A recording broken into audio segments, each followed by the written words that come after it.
All right. Well, let me start off with talking about my life because to get to this point, with the interviews, my life has gone through a lot. First of all, I was born in Taiwan. I am from Taiwan.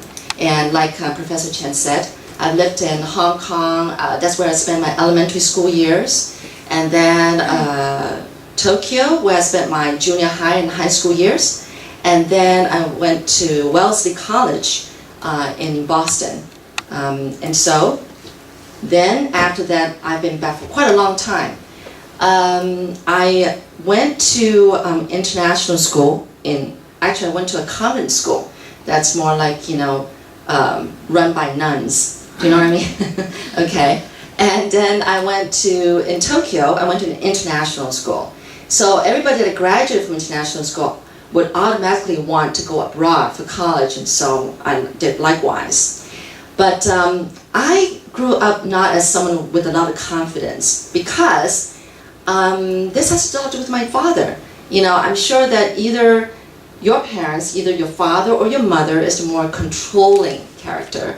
Well, in my life, it's my father. And so he basically decided which college I should go to. And then when I got there, what major I should major in, that's why economics. I later added math because I've always liked math. And in fact, when I was younger, my father actually got us a tutor, a one-on-one tutor. And so I got really good at calculating math, all right? And so I thought, well, why don't I add a math major and make it a double major? Because it's very common to double major in the States. So I thought, it looks impressive, right, to double major. So I added a math. Little did I know that math in college is all theory. I don't know if you guys like theory, but I hate theory. So, but anyway, I managed to graduate, okay, in economics and math.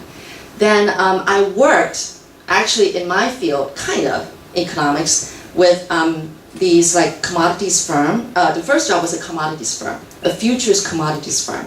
You sell things like sell wheat, or well, not gold, but anyway, wheat or rice or crops and things like that. Okay, futures commodities. Then I worked at an investment management company before I came back to Taiwan. And after I came back to Taiwan, I was working for an investment consulting firm. And then I went home and became a full-time mother. But after that, I got an opportunity to work at MCA Records. It's a record company. It's, in Taiwan, it's become universal now. But anyway, so I worked there under Wang Weizhong, who is a famous TV producer here in Taiwan. I worked under him as a secretary for a year. And actually he's not into, his field is not music. And neither was I. So, but anyway, it was an experience. I mean, if you guys know what kind of person he is, he likes scolding you. He's always picking on you. He makes you feel like he's the tiger, But actually, I was born in the year of the tiger. But anyway, so, I was like, because I used to work as secretary in the States.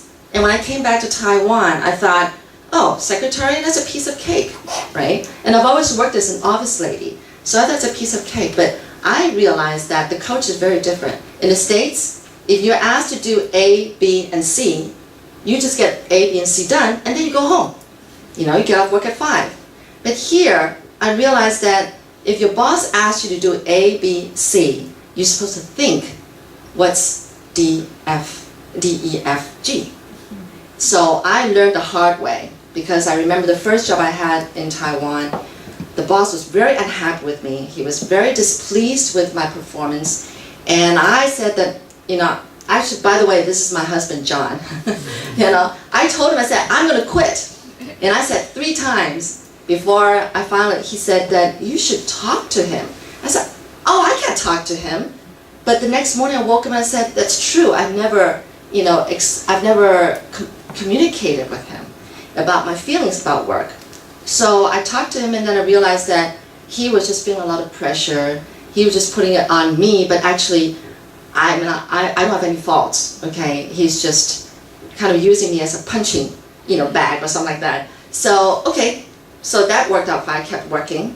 But, actually people were very envious. Why is it that I have such a good relationship with my boss? It's almost like good friends, not boss to secretary, But anyway, so that was a great working experience with that boss. And after I quit, I kept in touch with him and everything.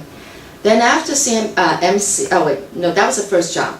All right, and then MCA Records, after a year, I again went home and became a full-time mother. Then afterwards, I went back to Taiwan News. That was another job. I was there for a year because they wanted to try setting up some English courses for adults. And so I kind of got in there and I tried at it for a year. Then I quit because it was just too hard. So I didn't make much profit, but anyway, it was a good experience. So then after that, I went home again and became a full-time mother. This time for quite a long time, many years, before I realized that there was this job opportunity at RTI, 中央广播电台. I went and actually I interviewed for the job twice, but in a span of 8 years. Yeah, in a span of 8 years. Because the first time I went in, you have to take a written test. I took the written test. They test you on translation, like Professor Chen was saying.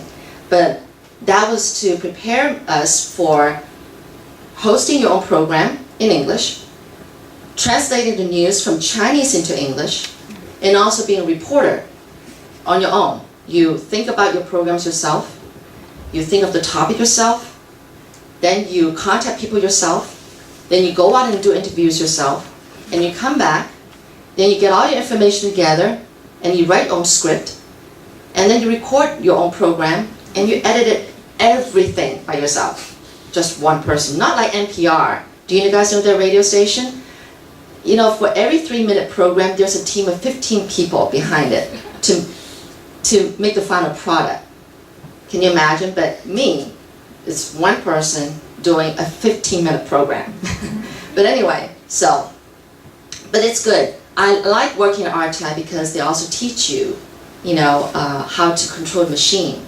You don't just talk into the microphone, not like this, but you have to also do the machine while you do the program. Or even when I do live news broadcast at 7 p.m. every day, we have to control the machine ourselves while we do live news broadcast.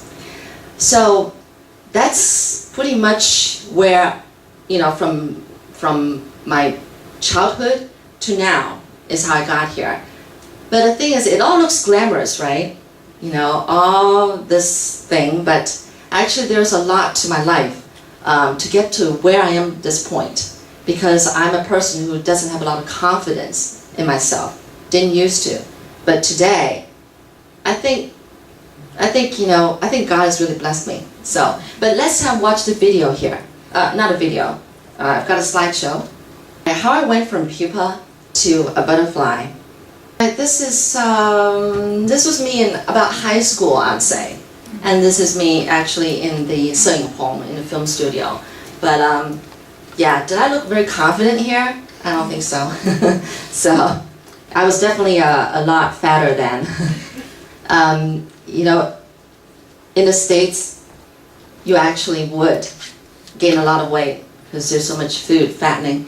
This is my family. That's John, and my older daughter, Cynthia, and my second daughter, Clarita, and Charles, my son, who's now 15, 16, and 18.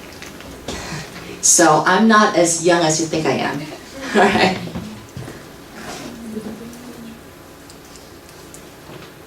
Oh, we try to have fun. And I'm very thankful for my husband, who's a very outgoing person. Now, with a straight father that I have, you can imagine my life is very confined. I have to do things a certain way because my father is a very high demanding person. He has very high expectations of himself, which is not all bad, but that turns me into someone who's also very high demanding on myself. I'm very hard on myself. And so likewise, I'm very hard on my husband. So that's how it rose into a problem, right? But that's how I used to be. Okay. Yeah, we try to have fun. And I think my kids and my husband has helped me to relax and enjoy life, more than not. This is, whole family. This is my father. Oh, I can use this. That's my father. That's my mom. Those are my in-laws. We are a happy family together. Yes. This is actually on 初二. And actually, both families have a very good relationship. This is very rare for Taiwanese, both sides families get along very well. But 初二, my dad is very generous. And every 初二, which is the day when 初二 is the second day of the Chinese New Year, where the wives go back to her parents' place. Okay, well, we always eat out.